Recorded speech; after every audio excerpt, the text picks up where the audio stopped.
Checking in with State Representative Tacky Chan of Quincy, who is busy in his office on Beacon Hill today. Hey, Tacky. Hey Joe, welcome to Budget Week. This is a bright Thursday morning on April 25th, and I'm in the office today for those who can actually see me on YouTube and QATV access. That's right. I forget that sometimes people just listen to us rather than watch us, which is way better way to watch me anyway. Well, I love the YouTube podcast where I'm listening it in the car because I can't, I always don't have to always watch it.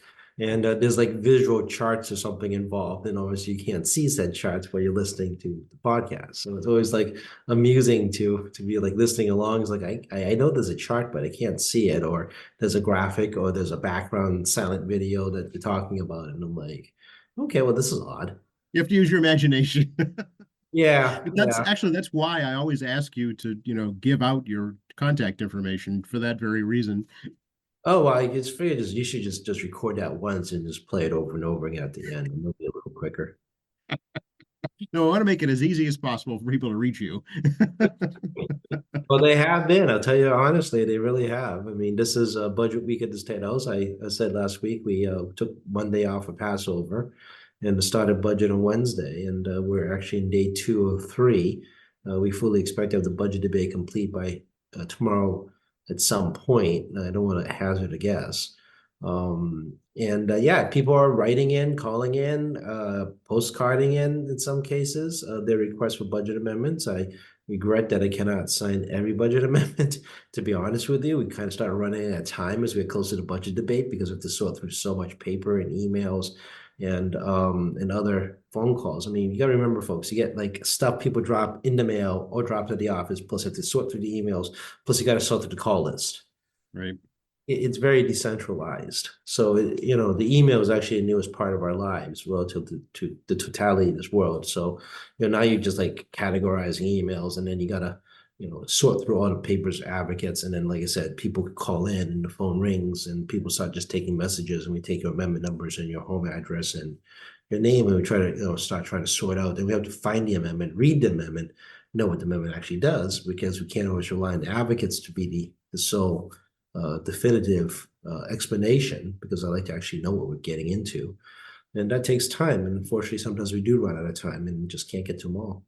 Right. So yeah, I have a preliminary breakdown here from the speaker's office. So $57.9 billion budget proposed for fiscal 2025, including 500 million for the emergency shelter system and 555 million for the MBTA. Yeah, those are not the biggest budget busters, if you can believe it or not. I mean, our biggest budget buster is Chapter 7 education local aid to cities and towns, and the direct local aid, which is the money we give, basically free money, for lack of a term, for cities and towns, which amounts to well over $40 million for the city of Quincy, and it composes actually those are only number 2, number 3. The biggest budget busters are Mass Health, Medicare, Medicaid. How much is that offhand? Do you know roughly, Tacky? It's offhand, it's over $20 billion. I got Okay. Yeah. offhand. Oh, I do. Hang on. Sure. Ta-da! I leaned over. I have a better number right here, folks. Give me 1 second. You got let's see here. The state pension liability gets 4.5 billion. The MBTA, without the extra money from the managed funds, get 1.5 billion. The Massachusetts School Building Assistance Program gets 1.3 billion. That's how we got Central Middle School, Quincy High School. The renovations have been improved for Squantum School. Those Southwest Middle School too. Yep. Yep, some of the older school systems, school buildings have got renovations over the years, including Walls School, Montclair School, and several others. So that's not surprising. Local aid, when you consider Chapter 70 money, is about 6.863 billion, so 6.863 billion, give or take, for the Chapter 70 education.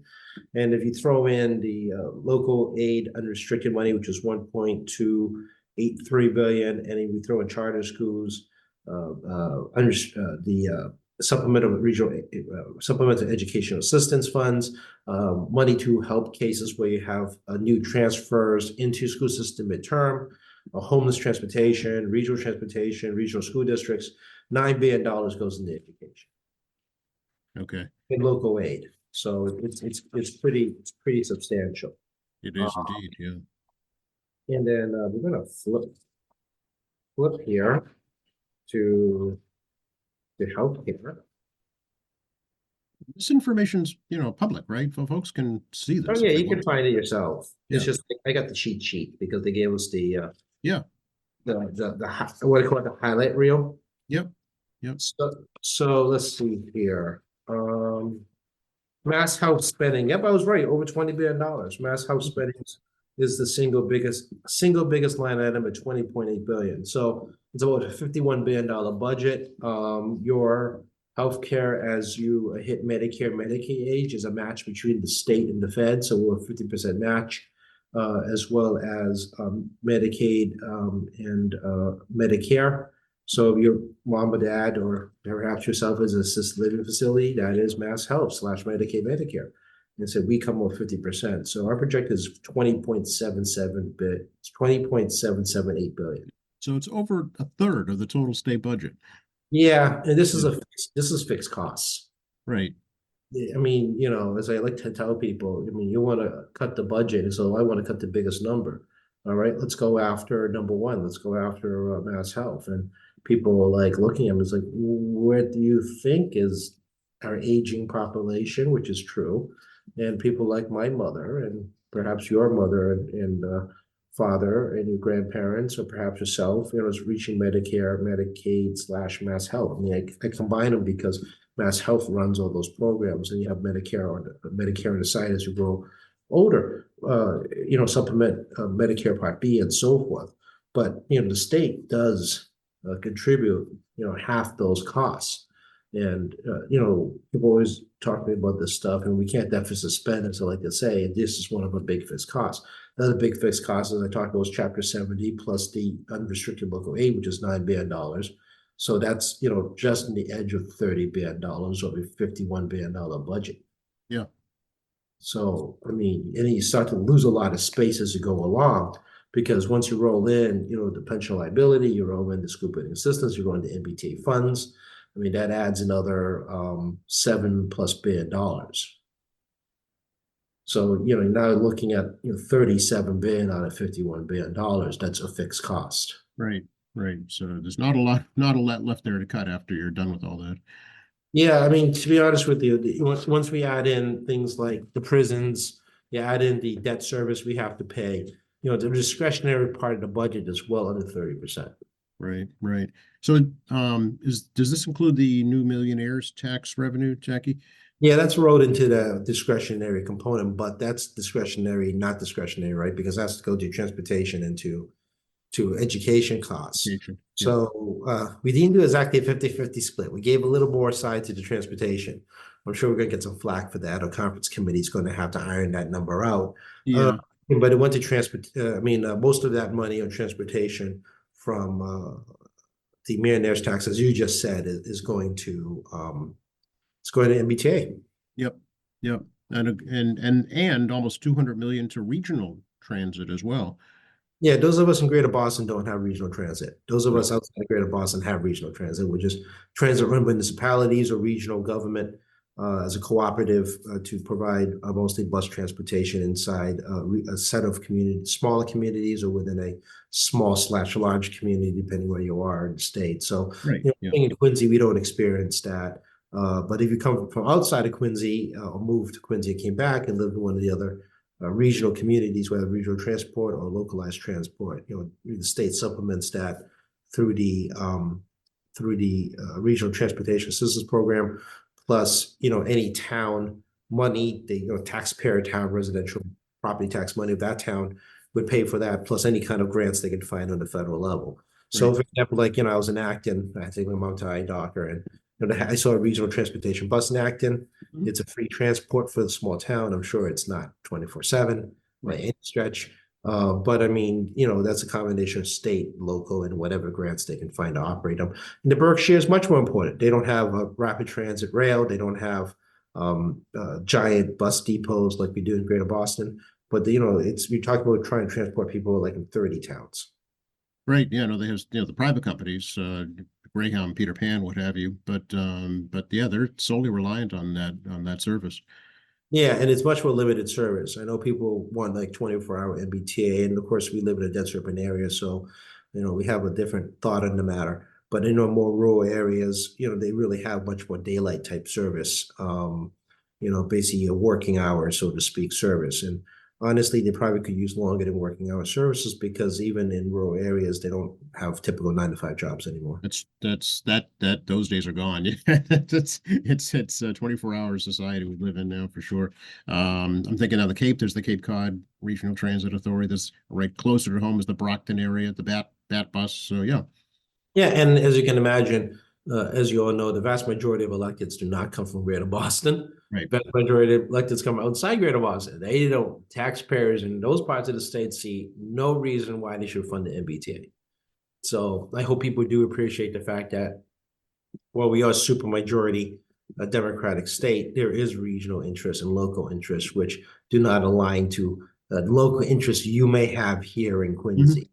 And this is kind of the debate that we have in Beacon Hill among our colleagues. We're trying to find a balancing act where everybody comes home with their needs to ensure the constituencies are satisfied, or at least less angry, depending on the circumstances, I guess. So very different from Washington, D.C., very different. And also very different from municipal government, where, even big communities like Quincy and Boston and Cambridge, yeah, there are neighborhood issues, and city government is trying to balance out the different interests of different neighborhoods. But I mean, I'm trying to balance out, the fact that taxpayers literally in Pittsburgh get zero value from the red line. Oh, exactly. Yeah. So if everybody's just a little unhappy, then you've done your job. Well, let's not encourage more unhappy than I need to do this job. How's that sound? Okay. Yeah. Oh, speaking of unhappy, Oh, I hate good. to You had me speak. smiling for half a second. Thank you, Joe. Has there been any change to the Chapter 70 education formula? 'Cause, I know here in Quincy, the mayor's upset with the city's reimbursement rate. Yeah, the reimbursement formula was redone back actually during the pandemic. We voted for a whole new Chapter 70 fund in 2019, actually, and then we had to spend it during the pandemic because we didn't know we were going to have any money. So that's why the formula was delayed for one full fiscal year. And then, the city got a huge bump of $8 million+ immediately from the formula change. And then the formula would kick in, and it'd be adjusted based on all the different factors associated with number of enrollments, Yep. the size of the population, projections on revenue. It's a lot of crazy factors involved, but it is not a guaranteed, $8 million jump every year. Right. I mean, I don't know what possesses people to think that's like what's going to happen every year. But I mean, it isn't as substantial, obviously, as it was in the past. But it is going to continue to rise, as you heard. It's one of our major parts of the budget, Mm.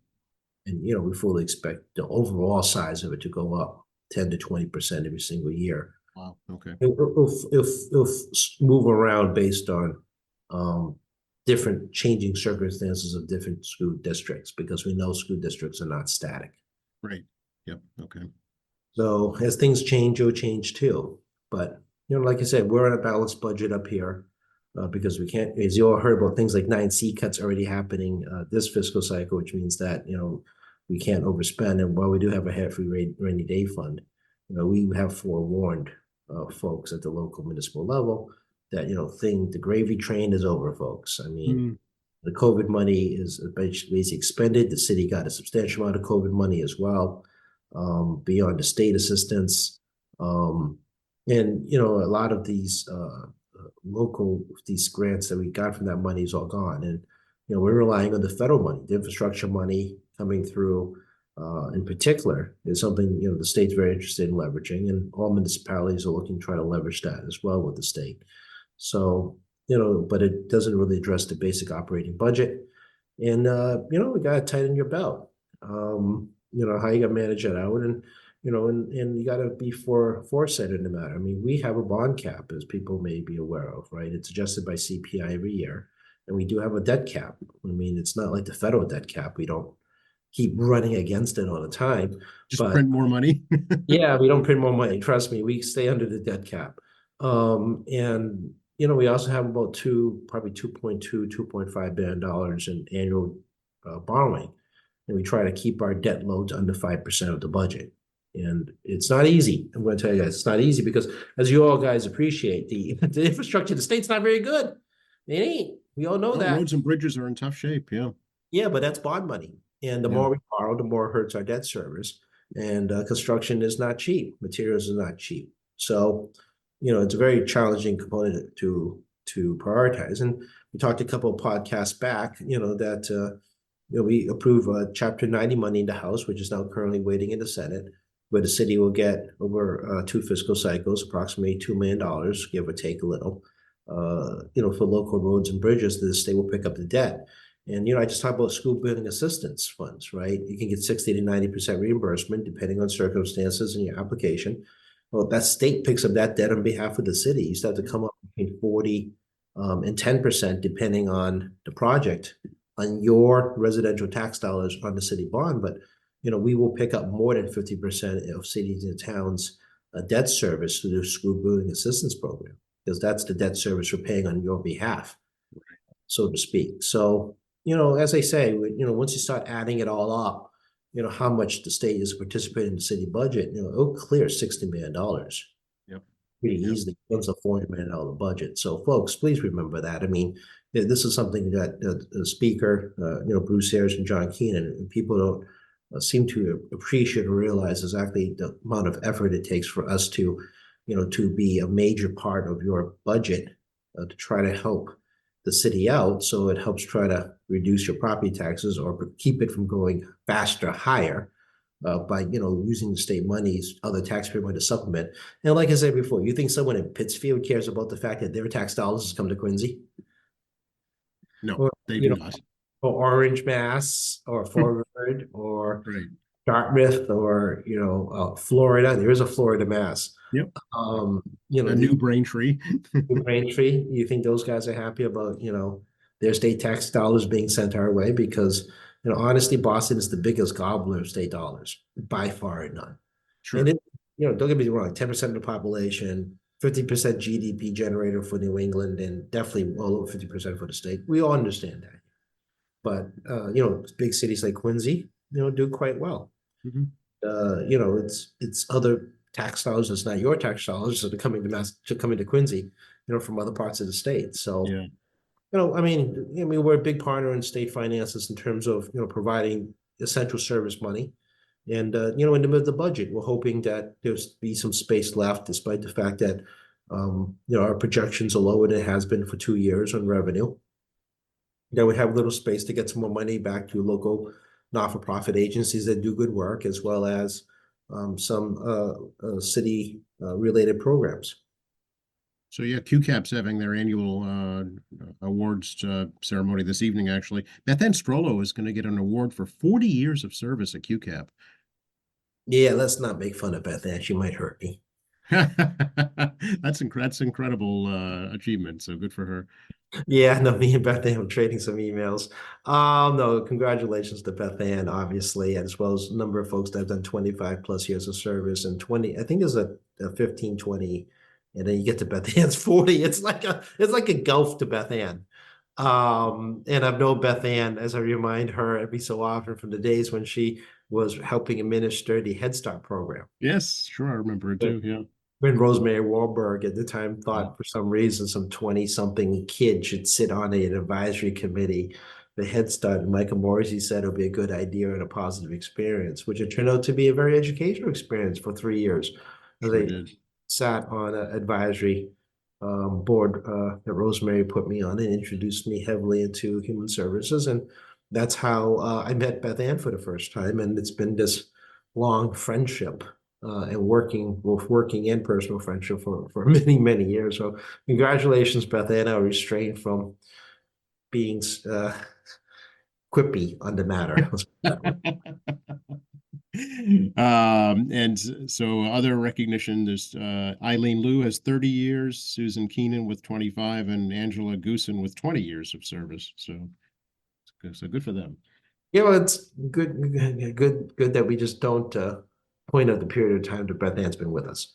Right. Well, Now she was only 10 when she started, Tacky. I got my one quip in, okay? Okay. Beth Ann might hurt me later. Hey, back to the budget for a sec. Does it tap into the rainy day fund at all? Does it use any of those funds? Do you know? No, the rainy day fund is left alone. Oh, We're okay. getting on the edge of $9 billion, provided that the capital gains money makes projection. Yeah. No capital gain money is put into the baseline budget. We stopped that after the dot-com bust. And only revenue from capital gains goes into and any other surplus, but predominantly capital gain goes into rainy day fund. And the reason's because unpredictability, right? Capital gains is very unpredictable in revenue because it's driven by the stock market and home sales in particular. And that, we felt that back in 03, after the 03 dot-com bust, because that really was like a weird one, like 2001, 2, 3, 4, 5. It was kind of a strange recession. That's why I always refer to 03 bust because that was the worst year. The cap gains, sits in rainy day. And thankfully, we only had to do a few drawdowns during the 09 financial crisis, but you didn't really feel those impacts to 2009, 10, 11, 12, 13.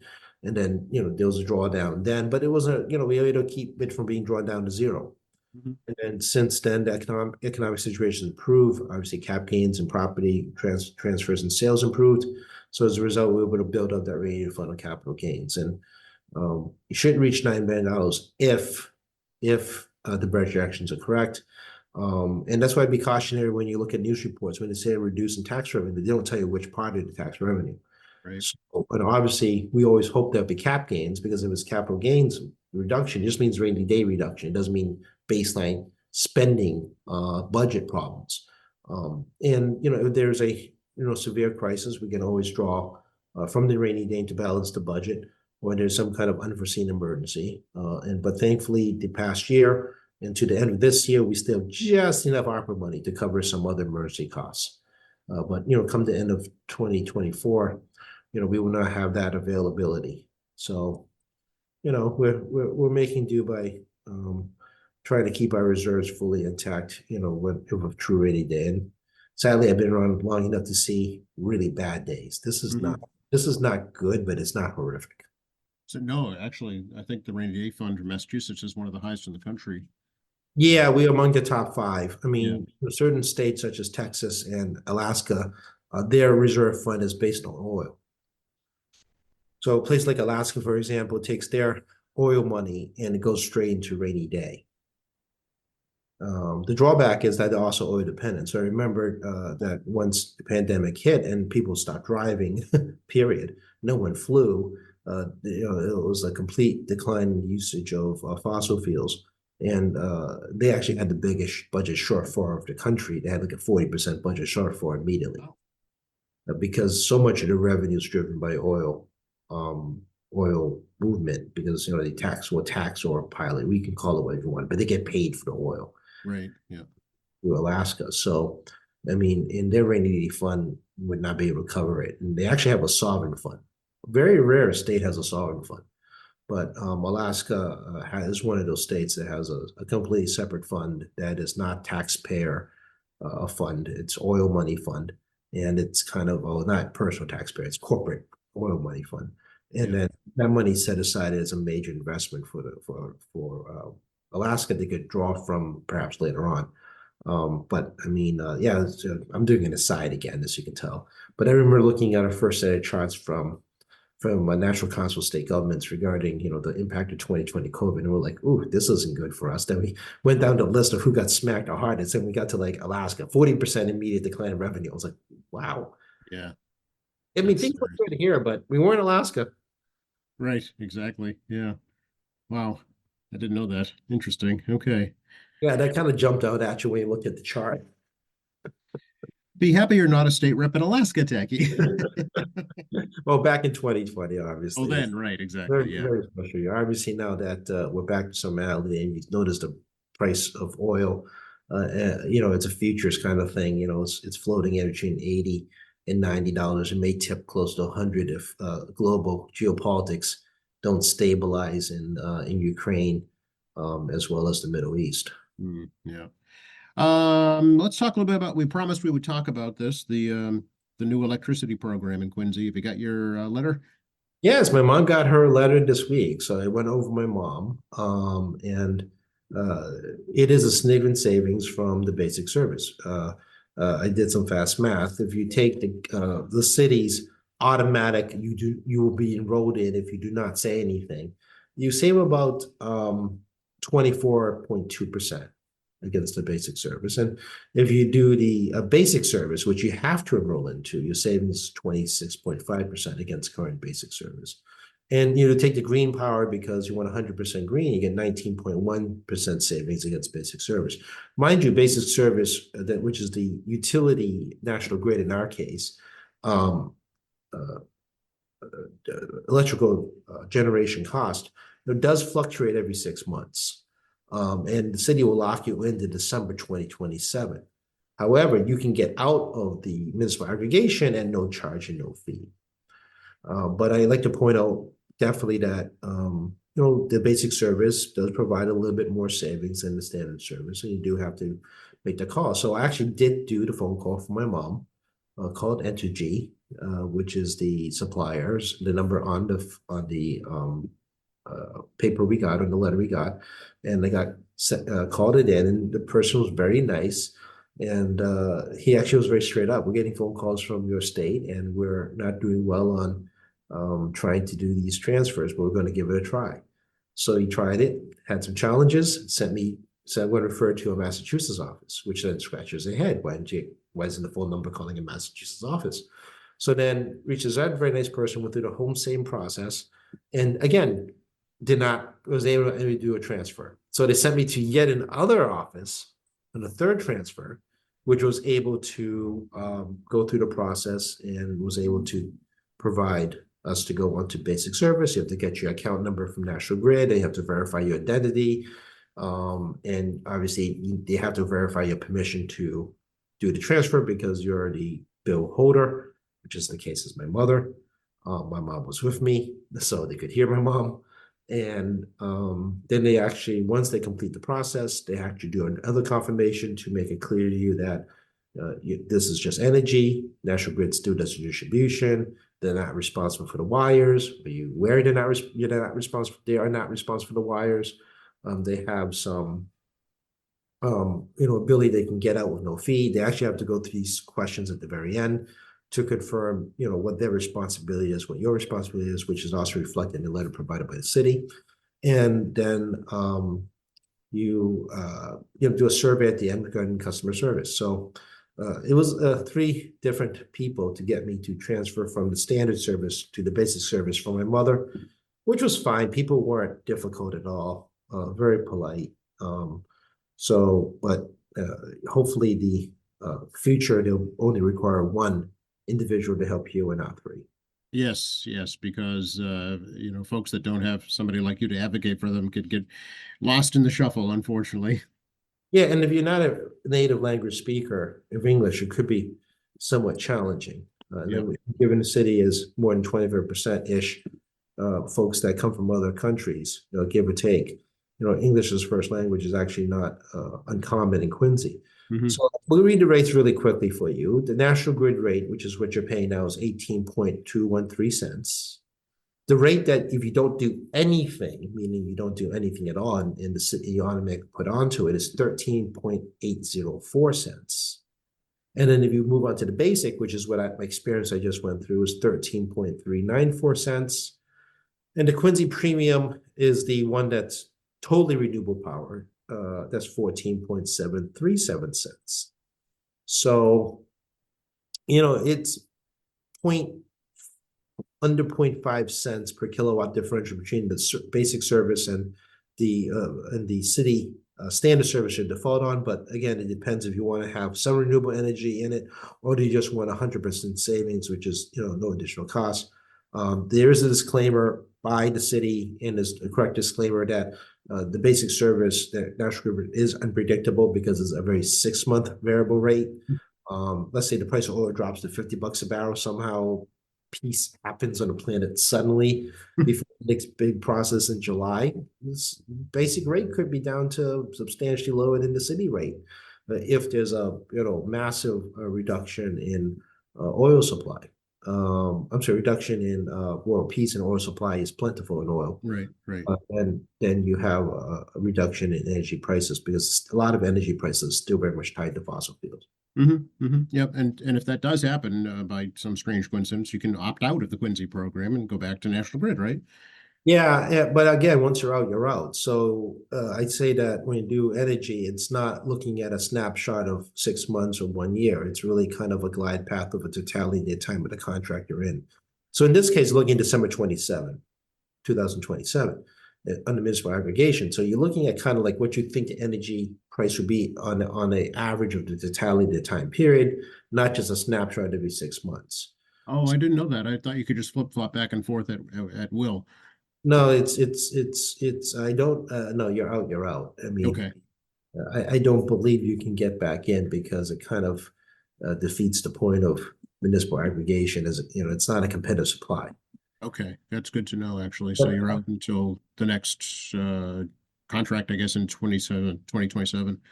Well, I would be very cautious. I'll caution you this.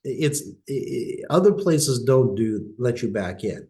I will say that the city is not entirely clear in its letter or its website, which is quincycea.com, quincycea.com, exactly what happened. So I'm just telling you based on experience of other communities, not necessarily the Quincy one. So I am putting an asterisk regarding my statement here.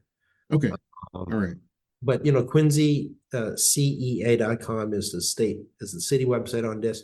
And I'll give you a state website as well, energyswitchma.gov, energyswitchma.gov is a way for you to compare energy prices around the state on competitive supply. If you desire to do your own choice and put some time and effort in, same as looking for a cell phone provider, for example. It does list all the companies, not all, but probably almost all. So I'll give you an example. I mean, bring up the website now, put in the zip code. The cheapest one that comes up right away is, let's see here. The first one on my list is Think Energy. However, the first 7 months is 10.270 for new customers only. Sounds like a cell phone plan, right? It does, yeah.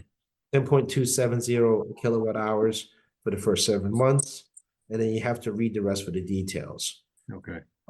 Let's go to something that's a little longer here. Let's find one that's a little bit longer than 6 months. Here you go, 12 months. Clearview Energy, 12-month guarantee. There is a cancellation fee and automatic renew.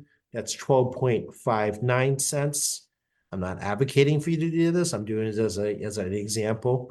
It's a public service, folks. Yes. Public power, 18 months, 12.990 cents. There is a cancellation fee. There is automatic renew. Automatic renew again is one of those little things that is a real problem a lot of us are having. These also 62% requirement for renewable product, meaning that under the law they have to have 62% of energy they sell to you. Then you get to some of the more pricier, and I'll go to an expensive one for you guys. If you want to get to the pricier side, 100% renewable power. 100% renewable power is discount power. All renewable, 12-month fixed cost, no cancellation fee, automatic renew for new customers only is 19.9 cents. So, for example, the city municipal aggregation now is much cheaper, 14 cents and change versus the 19 cents plus for discount power. Alpha Gas and Electric also provides 100% renewable for 24 months and 19 cents. So if you want to do like 100% renewable power, you would do much better with the city overall. But like I say, you could get probably cheaper power perhaps than basic service, but the contract won't be fixed as long as the city. And then Right. you have to go shopping between 6 months and 18 months for a new contract to avoid the auto renew, and there's a cancellation fee. Yeah. So again, this website, I'll repeat again, is um, EnergySwitchMA.gov. Consumers can go in and take a look and see what may work for you. I am not advocating for any company. I just tell you my personal experience.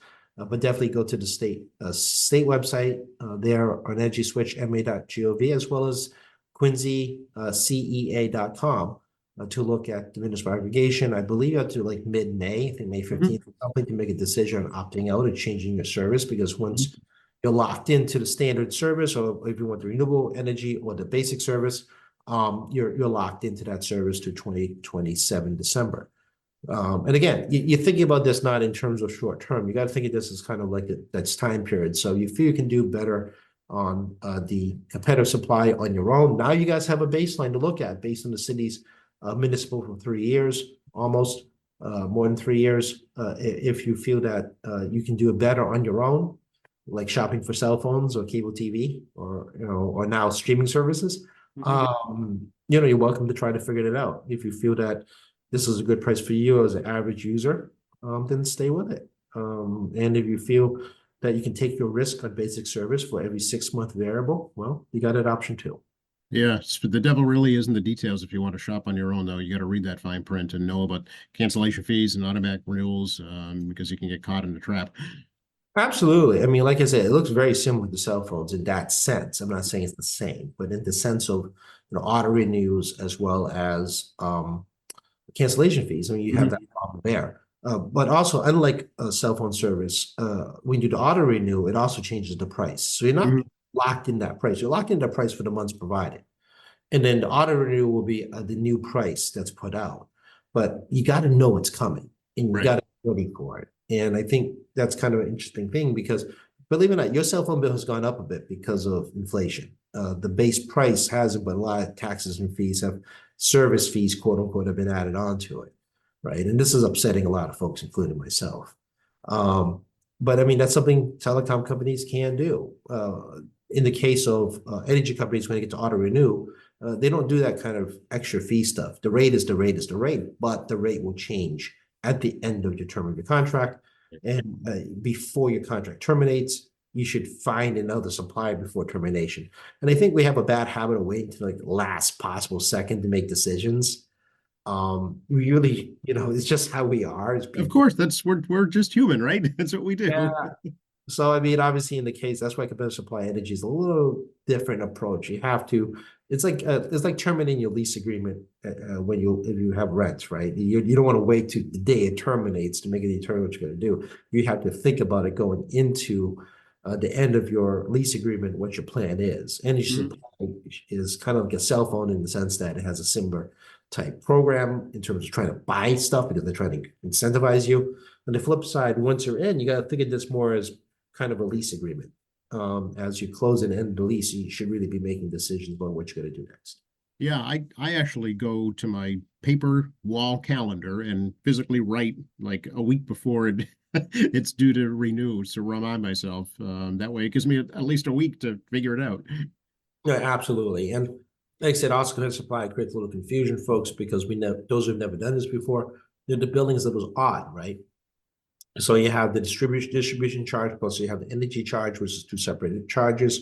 Distribution is the wire, energy is the stuff in the wire, and then you have to kind of pay some attention. So I don't think it's like, it sounds more burdensome than it is when I say it out loud, but it really isn't when you think about your day-to-day lives and the fact that you already do a lot of this stuff. Is just never think about the context of doing it with energy. That's all. Yeah, it's just it's new in Quincy, that's all, right? But it's not new in the state. It's, I think 170 other towns are already doing it. So yes, and again, it creates also a competitive situation with competitive supply companies because they will know what the municipal aggregate is.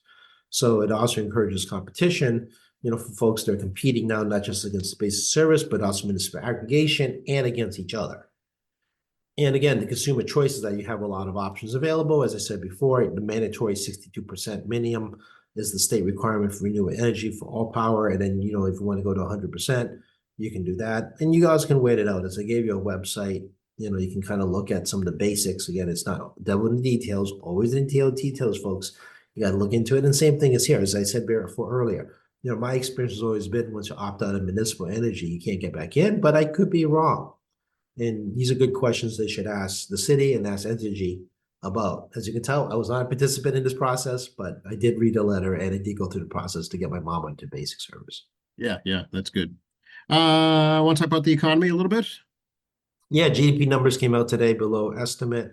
I believe the number was 1.8. The expectation, I'm sorry, 1.6, even worse. The estimate was 2.4, so GDP numbers came in Rio at much smaller than expected. 2.4 estimate versus 1.6 is a giant leap down. Consumer spending, because we're 70% plus consumer spending state, 50% all businesses or small businesses, I'm sorry, in the country. 7% of spending, GDP is driven by consumer spending in this country. And then more than 50% of our businesses are small businesses in this country. Most people don't realize that. This is not a good sign. It is a slowing economy, but unemployment rate remains under 4%. So layoffs aren't happening in mass, but wage growth has slowed down. But it's still higher than it has been. And this morning I heard that if the next month's unemployment rate stays under 4%, it'll break the streak for the longest period of time. Unemployment has been under 4% nationally. Wow. Not since the 60s, post World War II. So it's well, actually not well. The 50s they had a very economic boom, so that's why unemployment was really low. But I mean, it ended in the 60s. So it's kind of one of those interesting situations which the president's going to get zero credit for. And it's going to cause all kinds of economists trying to analyze how the economy may be down the road. So consumer spending is the biggest slowdown on the GDP, driving this number down. And we do buy import from out of this country, and we buy local. And it seems that people are buying less imports, and I don't think it's because entirely because of want to buy more local, because that's not the indication either. Consumer spending, but I think it's really down to the price. And the U.S. dollar is extremely strong still. It's stronger than it needs to be on a global stage. And when our dollar is strong, our exports are expensive, and our imports generally work out better for us because we'll get a better price because our dollar is stronger than the importer's product. Right. The fact that weaker, lower price import because of a strong dollar is not encouraging more spending, is generally not a good sign of what's going on. But again, it's one quarter. The Atlanta Fed's still expecting a good overall 2024. But the warning signs I've talked about over and over again. I mean, how much longer can the consumer keep this up? No, it's true, and it's probably going to impact interest rates staying where they are for a while. Yeah, the long bond, the 10-year bond was trading at 4.7%. The 2-year bond was at 4.9% and fluctuating right at 5%. These two bond rates are crucial regarding things like determining your mortgage rates, short-term loans in the sense, 2 to 5-year loans. And it's still this weird inverse yield curve where you're getting paid back more in the short run as opposed to the long run. Generally, the idea is that if you leave your money longer for lending, if you're lending money to someone, you should get more money back for the long term, not the short term. But right now, the short term is giving you more money than the long term by percentage against dollar. So yeah, it's still messed up. I mean, and we've been in this position for well into almost actually well over 2 years now in this weird kind of like long short term problem. And your mortgages, you guys all see your mortgage rates are 7-8%. And if something doesn't change and the Fed's not going to be encouraged to cut rates per se, here's the problem the Feds have. GDP 1.6 shows the economy slowing down. Unemployment rate is still abnormally low at under 4%. right? CPI and PCE, which is the two big indicators of spending, consumer price index and the personal core spending, those two numbers, are still over 3%. I mean, it's still sitting at 3 in CPI, and it's at 3.7 to 4% for core PCE, which is discounting energy and housing. So the feds are trying to get to 2%, particularly on PCE, and there's no cooperation. But consumer spending, seems to be slowing down and is slowing down. Is slowing down in Q1 GDP. So you got all these conflicting numbers, right? Things are expensive. Things about energy and housing is still expensive. Growth is slowing somewhat in the total economy. Unemployment's low. Interest rates are high. People are still buying and building homes. People are still spending, but they're changing their spending habits. And it's like a whole convoluted like mess. And wages are still growing, but not growing at a very fast pace like it did a year and a half ago. So the Federal Reserve has got all these conflicting numbers because, if things are bad in the economy, they all go bad together. Right. But things are good in the economy, all goes good together. Generally, they all kind of like, drag each other along, going up or down the economic scale.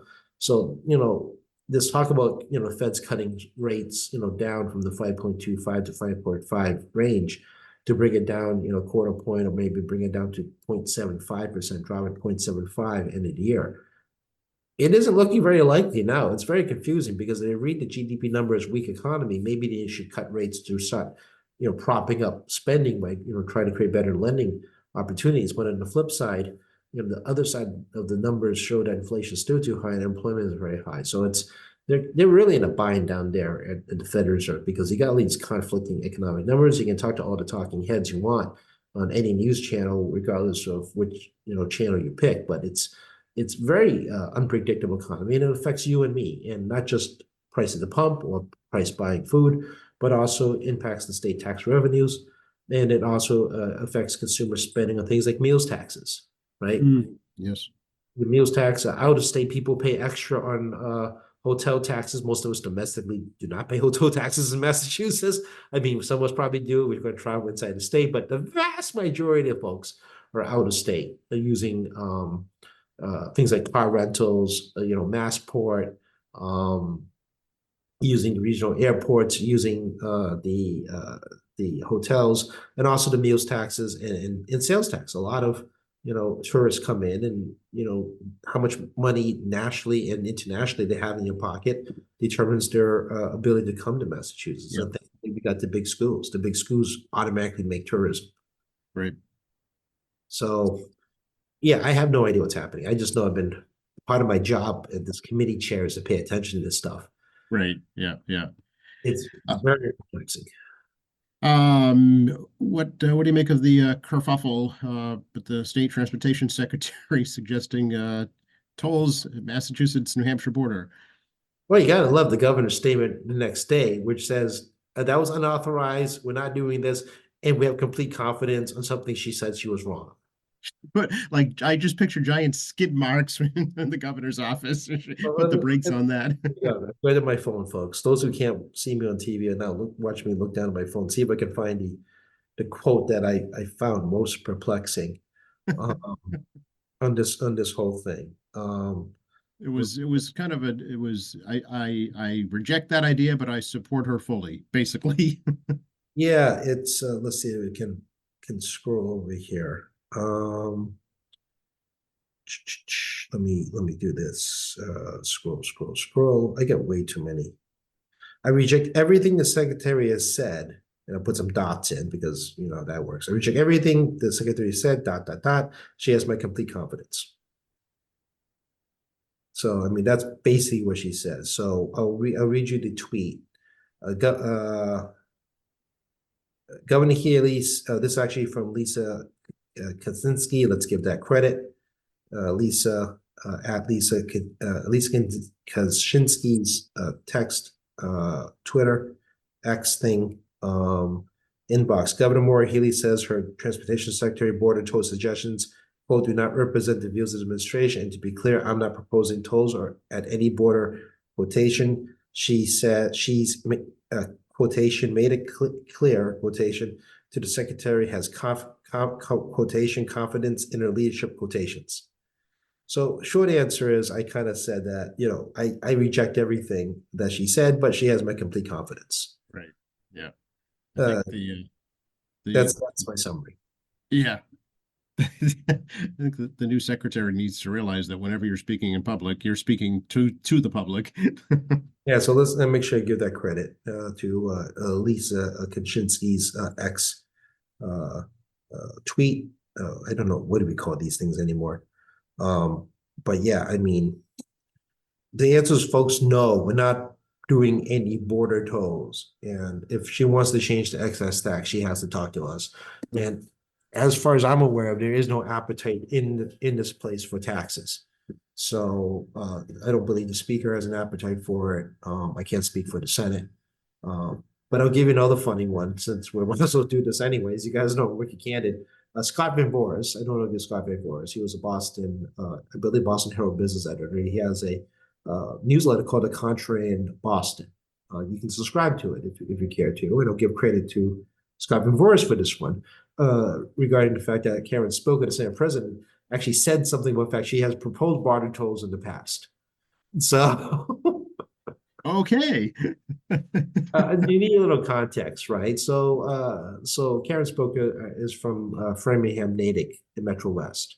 So obviously, you're a Metro West legislator, you have to do the turnpike. Oh, right. Of course. Yep. And all those Metro West legislators don't like tolls on the turnpike. Big surprise, right?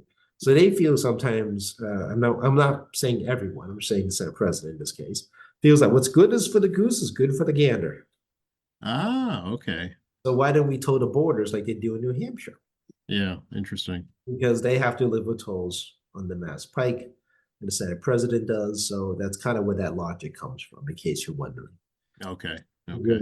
Your Metro West and going westbound on the toll structure. They look at us living in the South Shore without tolls, going up and down the expressway. They look at us like, why don't you guys have to do what we do, right? So, but that's where that's a context for the Senate president's comments. Again, that's Scott Van Boris from the Contrarian Boston who put that out.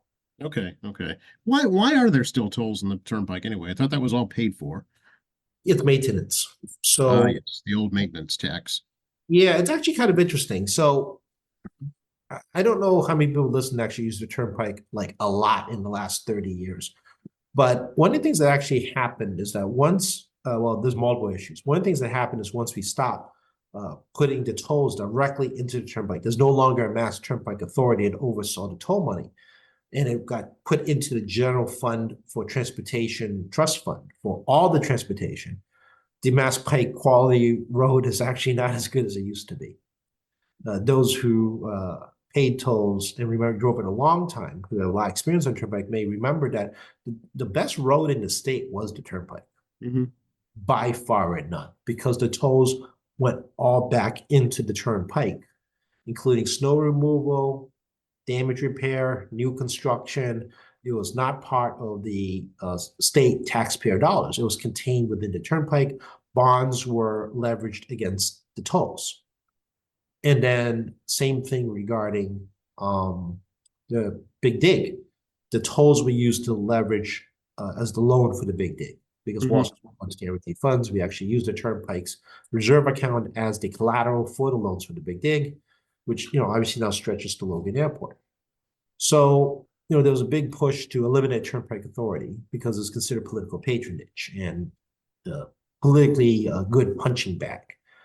The fact that no one likes the Turnpike Authority on the whole, and it was dissolved eventually during the Mitt Romney into the Deval Patrick administrations.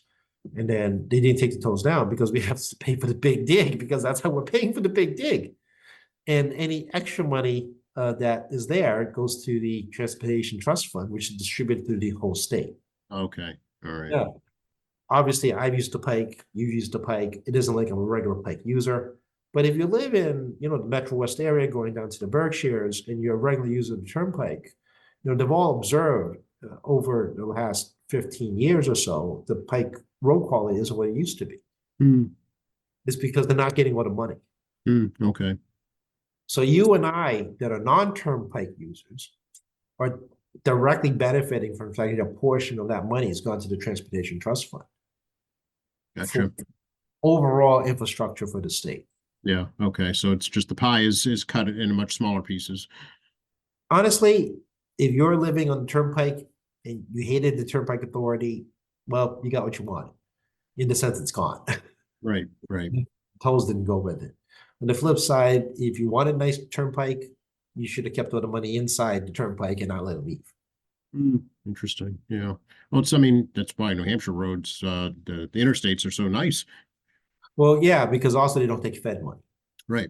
Connecticut and New Hampshire actually are not compliant federal roads because there's a compliance component, and you actually have to take federal infrastructure money during the Eisenhower administration to qualify for federal assistance on those same roads. So neither of that, nor do they want to do lane compliance.